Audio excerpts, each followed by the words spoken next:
Meus irmãos, graça e paz a todos, estamos aqui para mais uma super dica de leitura. Essa obra já faz uns 3 anos, por aí, que eu tinha indicado ela, mas hoje eu estarei fazendo um review mais detalhado. Tem muitas obras aqui para fazer review, outras que eu tenho que refazer, mas aos pouquinhos nós vamos fazendo, aos pouquinhos, tá certo? Essa obra é maravilhosa, é fantástica, e eu estou refazendo o review porque agora, final do mês passado, dia 31 de outubro, nós completamos 506 anos da Reforma Protestante. Graças a Deus pela Reforma Protestante. E esse livro é do Kevin Van Hooser. Daqui a pouco eu vou falar sobre ele, né? O Van Hooser. Van Hooser. Depende da pronúncia. Daqui a pouco eu vou falar sobre ele. Autoridade Bíblica após a Reforma, resgatando solas, que é o 5, né? Segundo a essência do cristianismo protestante puro e simples. E aqui ele vai explicar de maneira clara, coesa, concisa, consistente os solas da reforma. Somente Cristo, somente a fé, somente a graça, somente a Escritura e somente a Deus a glória. Esses são os cinco solas da reforma, né? Aqui, ó, Kevin Van Hooser, ele tem um livro, gente. Na verdade, ele tem vários livros, né? Mas muitos não foram traduzidos para o português. Ele tem um livro famoso, que eu já indiquei aqui para vocês, que é Qual o Significado neste Texto? Que é um livro de exegese, né? Exegese. E ele é doutor em exegese e hermenêutica. Também, aqui, ó, ele é doutor pela Universidade de Cambridge, uma das maiores do mundo. É professor e pesquisador de teologia sistemática na Trinity Evangelical Divinity School, em Deerfield, Illinois, e lecionou também na Welton College e na Universidade de Edimburgo. É autor de O Drama da Doutrina, Encenando o Drama da Doutrina, O Pastor como Teólogo Público, isso aqui é top, né? E a Trindade, as Escrituras e a Função do Teólogo, todos publicados pela editora Vida Nova. E também autor de Teologia de Primeira, da Shed Publicações. Só faltou citar aqui a obra Qual o Significado desse Texto, que é maravilhoso. Mas, além disso, ele tem muitas obras ainda, gente, em inglês que não foram publicadas, tá? Essa obra, ela vai ter aí, ó, no geral, né, 335 páginas. 335 páginas, tá? Vamos aqui para o sumário, que é muita gente indicando essa obra, né? Que é uma obra maravilhosa. Essa obra foi lançada, gente, ela foi lançada pela Vida Nova em 2017. Então, portanto, faz 6 anos, né? E foi justamente, lançou quando, em 2017, completou 500 anos da Reforma Protestante. 500 anos da Reforma Protestante. E essa obra foi lançada, tá? Foi lançada. Maravilhoso. Aqui, qual o inteirinho dessa obra, né, no geral, né? Calvinismo, Igreja Reformada, as doutrinas, enfim. O Kevin Van Hooser, ele é reformado, ele é calvinista, tá? Só para lembrar aqueles que sempre perguntam. Vamos lá. Tá aqui, ó. Introdução. A igreja deve se arrepender da reforma ou recuperá-la. Secularismo, ceticismo e cisma. Ele coloca ufa. Vai falar sobre isso aqui, tá? Ó, pelos frutos os conhecereis, avaliando uma revolução, contando a história do protestantismo, arrependimento pelas iniquidades de nossos pais reformadores, né? Depurando o problema, aprofundando o dilema. Isso aqui é a introdução. Sempre recuperando contribuições para o debate sobre a autoridade interpretativa, a importância do cristianismo protestante puro e simples. Aí vem os solas. Primeiro sola que ele vai trabalhar, somente a graça. Ontologia, economia e teologia do Evangelho, segundo a essência do cristianismo puro e simples. Porque os historiadores, né, pós-reforma, estudando a reforma protestante, eles tiraram esses 5 focos. Somente a graça. Por que somente a graça? Tá? Eu vou aqui falar do contexto histórico da reforma, porque não é o caso aqui, senão vai demorar muito o vídeo. Então ele pega somente a graça, ou em latim, sola gratia. O que os reformadores queriam dizer, tá, com a expressão sola gratia, né? Natureza ou graça, outras perspectivas, ontologia triuna, quer dizer, que é a trindade, né? E a economia da salvação, o sola gratia para a Bíblia, para a igreja e para a autoridade interpretativa. Segundo sola, somente a fé, que é sola fide, o princípio de autoridade do protestantismo puro e simples. Puro e simples. O que os reformadores queriam dizer, tá, com essa expressão fé, ou crítica, outras perspectivas, o princípio de autoridade, o sola fide para a Bíblia, para a igreja e para a autoridade interpretativa. Terceiro sola, somente a Escritura, o modelo de autoridade interpretativa do protestantismo puro e simples. Vocês sabem muito bem que a Igreja Católica Apostólica Romana não concorda com isso, não. Que não é só a Escritura. É a Escritura, a tradição da Igreja, o magistério da Igreja. Não é só a Escritura. Nós não. Nós protestantes dizemos somente a Escritura. Ela é a nossa única regra de fé e prática. Ela é a autoridade maior. Não é a tradição, não é magistério, tá? A tradição só tem algum peso quando ela concorda com a Escritura. A Escritura está acima da tradição. Tá? Aqui. 4. O quarto sola. Somente Cristo, né? Solos Christus. O sacerdócio real de todos os crentes. Todos nós agora somos sacerdotes. Todos nós agora temos acesso à presença de Deus mediante Cristo. O que todos são iguais aqui, né? O que os reformadores queriam dizer com essa expressão, né? Com essa expressão. Aqui ele vai trabalhar a cristologia, a eclesiologia, outras perspectivas sobre o sacerdócio real, enfim. E o quinto e último sola, somente para a glória de Deus, que é sola Deo glória. A riqueza das nações santas, tá? Show de bola aqui, ó. E ele vai para a conclusão do protestantismo católico ao evangelicalismo protestante. Quando amanheceu, lá estava, leia. Evangelicalismo protestante, um casamento feito no céu. Depois de Babel, o Pentecostes, as famílias de Deus e o espírito do cristianismo protestante puro e simples. Somente o Evangelho, o solas no modelo de autoridade interpretativa evangélica protestante. Aí você tem a bibliografia, você tem um índice de passagens bíblicas e um índice remissivo. O índice remissivo, você vem aqui, ó. O índice remissivo. Isso aqui é interessante, porque é de A a Z. Várias obras você vai ter o índice remissivo, que aqui ele vai trabalhar os temas que ele trabalhou no decorrer do livro, tá? Nomes, passagens bíblicas e por aí vai, tá? Citações ali de reformadores, tá? Então vai da letra A à letra Z, né? Que é de A a Z, tá? Como aqui, ó, João Calvino, tá? João Calvino. Você vai na página 66, 87, página 100, 102, 106. Essas páginas ele vai citar João Calvino, tá? Grande reformador francês,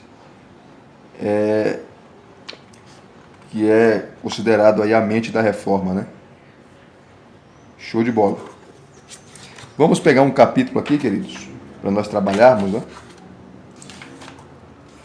Todos os capítulos são maravilhosos. Mas deixa eu pegar aqui, ó. Vamos pegar aqui, ó. Somente a graça. Vou pegar somente a graça aqui. que é o primeiro. 61.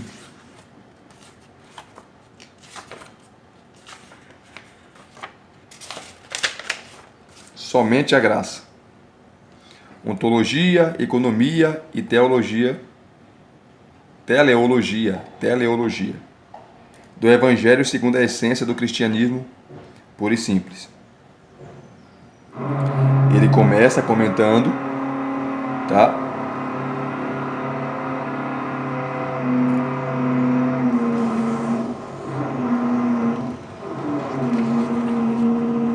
Ele começa aqui sobre a graça.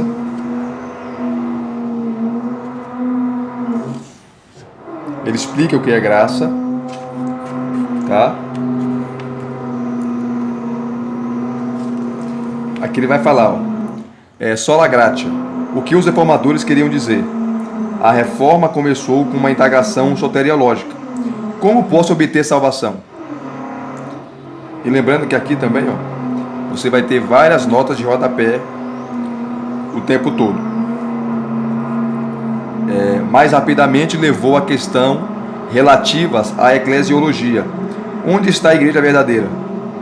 O que liga as duas coisas é o Evangelho da graça de Deus, encarnado em Jesus. Cristo, a palavra salvadora por meio da qual o Deus triuno partilha a vida divina e cria a igreja. A questão teológica específica, qual natureza de Deus, ficou em segundo plano. Dois momentos teológicos, aqui, eureka. O momento de Lutero se deu graças a uma reviravolta exegética em sua compreensão da expressão paulina justiça de Deus, Romanos 1,17. No contexto do catolicismo medieval tardio, herético, totalmente herético, Lutero entendeu inicialmente que a expressão significativa, uma exigência de tornar-se aceitável a Deus, aperfeiçoando a graça infundida pelo batismo e pelos sacramentos. O que o atormentava era o receio de não haver feito bastante para ser suficientemente justo, isto é, para que pudesse se relacionar corretamente com Deus, que executa a justiça. Era um fardo terrível. Depois de lutar com o texto bíblico durante dias, a luz finalmente brilhou. Eureka! De repente ele se deu conta de que a justiça de Deus não era uma exigência, mas é uma doação, uma transferência, né? É um dom divino. Isso aqui é verdade. O termo sacerdotal de absolvição, eu te absolvo, não é o reconhecimento de que uma pessoa merece perdão. Pelo contrário, trata-se de um ato de fala que realiza aquilo que declara, uma palavra de realização eficaz. Lutero disse que se sentiu renascido, como se tivesse entrado pelas portas abertas do paraíso. A escritura toda ganhou novo sentido. Lutero havia descoberto a justiça passiva e a liberdade do cristão na justiça ativa, a promessa eficaz de Deus. Lutero havia descoberto a autodoação comunicativa que se encontra no âmago do ser divino. Ele havia recuperado o ensino do sola gratia de Paulo, ele coloca aqui agora fechado aqui, né? Entre colchetes, e de Agostinho. Eucaristo. Ele vai explicar. Para Calvino, o momento foi mais gradual e se tornou mais claro a cada nova edição das suas Institutas. Sua famosa declaração de abertura, em que ele discorre sobre a mutualidade do conhecimento de Deus e de si mesmo, apareceu de uma forma ou de outra em todas as edições das Institutas.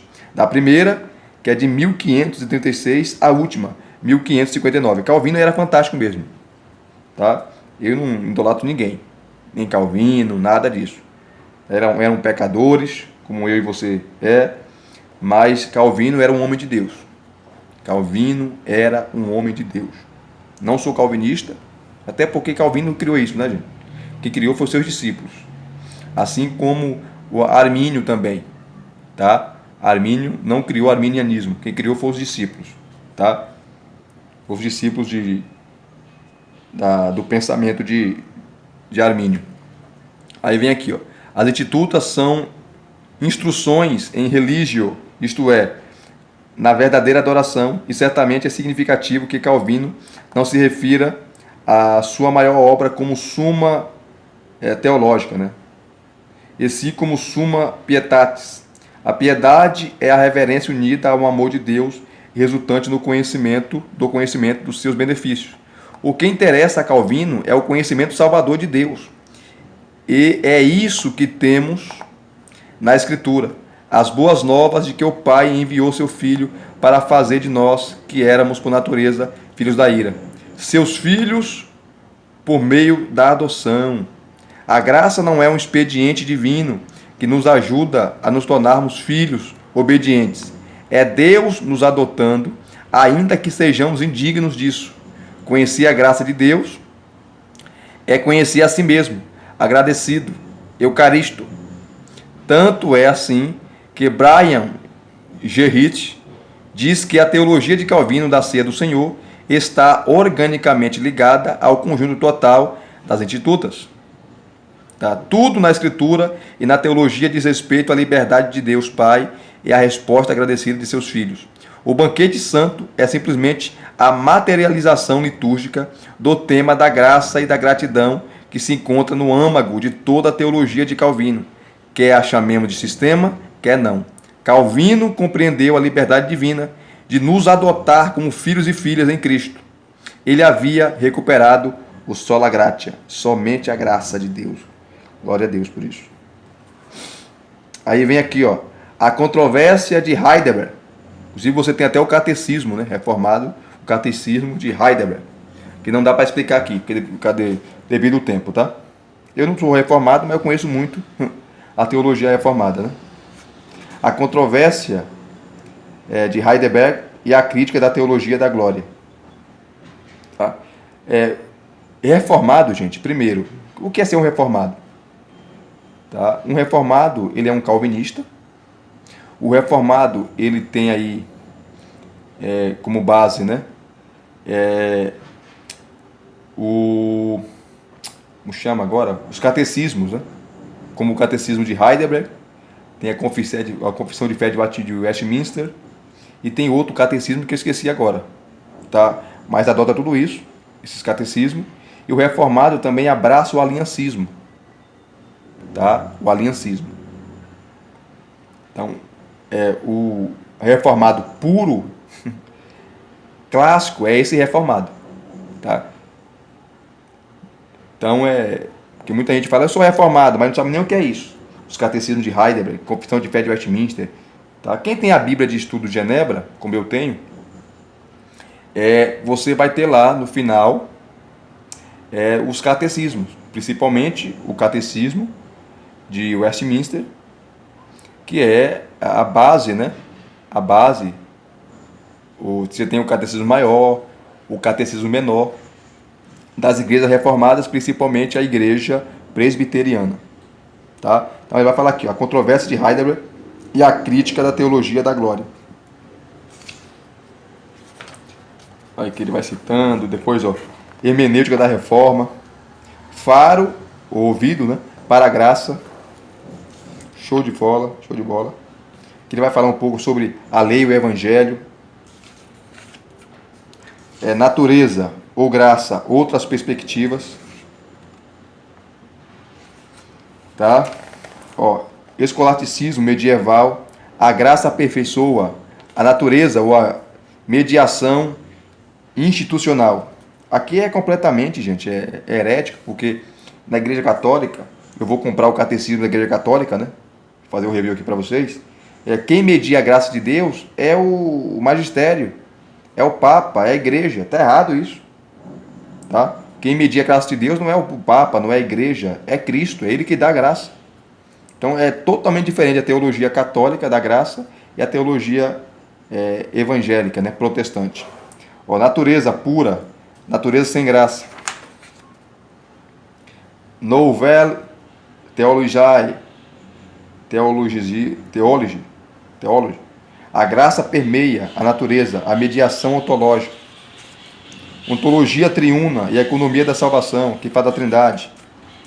Ó, ontologia comunicativa, o fundamento triuno da graça. A Trindade está envolvida na graça, né? Deus Pai, Filho e Espírito Santo. Economia da aliança, efeitos históricos da graça. Olha que benção. Todos os solas, ele, meu irmão, ele dá show, dá show. É a melhor obra sobre os solas que nós temos em português. Solas da Reforma, a melhor.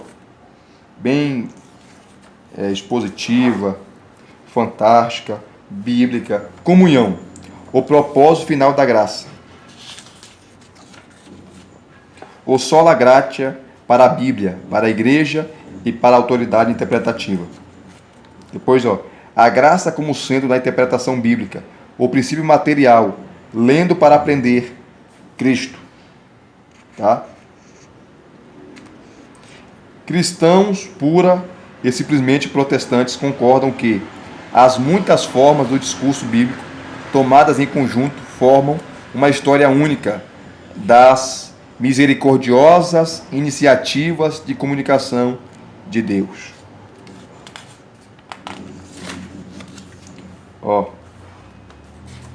Aí ele vai falando aqui, Segundo, cristãos puros e simplesmente protestantes concordam que a Bíblia trata fundamentalmente da graça que há em Jesus Cristo. Isso é verdade. A graça como a estrutura de interpretação bíblica, o princípio formal, lendo na economia da graça. Cristãos, pura e simplesmente protestantes, acreditam que a Bíblia, o processo de interpretação e os intérpretes fazem parte da economia triuna da graça. Quarta, cristãos pura e simplesmente protestantes são intérpretes acolhidos na economia triuna da luz e que, portanto, leem a Bíblia como filhos da luz. Aqui ele termina, tá? Aí vai para o segundo sola, somente a fé, sola fide. Tá? Ele vai trabalhar de maneira exaustiva também, da mesma forma que ele trabalhou o primeiro sola, assim ele vai fazer com todos os solas. Tá? Falar do contexto histórico e as suas aplicações, os seus desdobramentos. Show de bola. Como eu falei, sobre os solas, a exposição dos solas, eu não conheço obra melhor que essa. Se você conhecer, só se tiver, claro, se tiver em inglês, né? Obras em inglês que não foram traduzidas, mas em português não tem obra melhor que essa não. Tá? O que os reformadores queriam dizer com essa expressão sola fide? Deixa eu ler só isso aqui e vou terminar o vídeo. O insight básico, salvos pela fé. Porque pela graça sois salvos por meio da fé, e isto não vem de vós, é dom de Deus. Não vem das obras, para que ninguém se orgulhe ou se glorie. Efésios 2, de 8 a 9. O justo viverá pela fé. Romanos 1,17. O insight de Lutero sobre o significado da justificação e da salvação foi possivelmente o catalisador crucial da reforma. Seu entendimento a esse respeito adveio inicialmente do ensino do cristianismo medieval tardio de que, embora Deus conceda a sua graça, cabe a cada um tomar posse dela e correr com ela. Nesse caso, obra, né? Esforçar-se para melhorar essa graça e merecê-la cada vez mais. Infelizmente, Lutero não tinha certeza de que havia corrido uma distância suficiente, nem se a velocidade era suficiente. Como se sabe muito bem, o ponto crucial da virada veio quando Lutero descobriu que nossas obras não nos tornam justos. É Deus que declara justos, isto é, inocentes, os que pela fé confiam no que Deus fez por eles em Cristo, e não no que podem fazer por si mesmos. Lutero passou a acreditar que o propósito principal da lei era nos convencer de nossa total impotência em relação ao projeto de nos tornar aceitáveis para Deus. Qualquer coisa que nos faça sentir confiança em nós mesmos é, em última análise, obra da lei. Nossos esforços intelectuais também estão incluídos aí.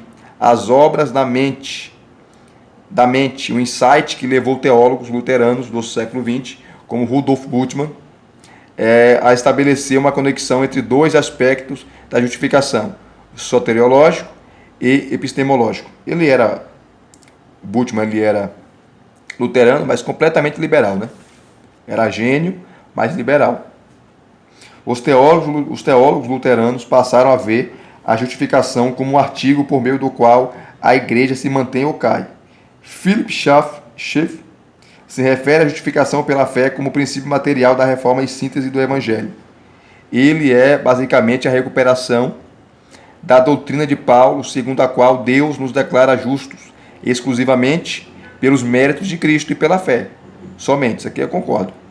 Nos últimos tempos, a doutrina da justificação tem causado bastante agitação. Aqui não é lugar para reproduzir discussão sobre quem compreendeu melhor Paulo. Aí, aqui ele está falando, citando indiretamente a NPP, a nova perspectiva sobre Paulo, que entende diferente a justificação. Os reformadores ou os teólogos da nova perspectiva, né? Já me ocupei disso em outro lugar. O que podemos dizer é que Paulo não está se referindo ao legalismo judaico especificamente, e sim à tendência mais radical e disseminada de os pecadores tentarem se justificar moral ou intelectualmente. Em contextos não teológicos, justificação significa demonstrar ou provar que estamos certos ou que somos sensatos. Há uma tendência contumaz do ser humano de tentar justificar suas crenças e comportamentos por meio de obras, especialmente por meio da obra da racionalização. A primeira tentativa de Lutero de se justificar perante Deus foi um caso paradigmático de racionalização, que podemos facilmente associar à teologia da glória. Aí ele vai falando aqui, ó, tá? Maravilhoso, maravilhoso. Uma exposição fantástica de todos os solas da Reforma.